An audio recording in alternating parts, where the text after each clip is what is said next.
মে-জুন মাসে ঢাকায় আসতেছেন ডি মারিয়া।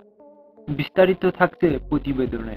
দীর্ঘ ৩৬ বছরের খরা কাটিয়ে ২০২২ সালের ডিসেম্বরে নিজেদের তৃতীয় বিশ্বকাপ জিতেছিল আর্জেন্টিনা। এরপর থেকে দলটির সদস্যদের নিয়ে ফুটবল বিশ্বে রীতিমতো কাড়াকাড়ি পড়ে যায়। মেসিদের একনজর দেখতে উন্মুক্ত হয়ে পড়ে বিশ্বের ফুটবল প্রেমীরা।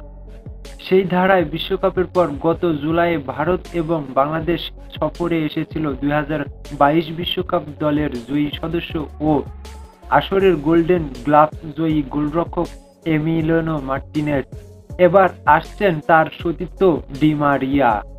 এই তথ্যটি নিশ্চিত করেছেন ঢাকায় মার্টিনেজ ও ব্রাজিলিয়ান কিংবদন্তি রোনালদিনহোকে আনা ভারতের ক্রীড়া উদ্যোক্তা।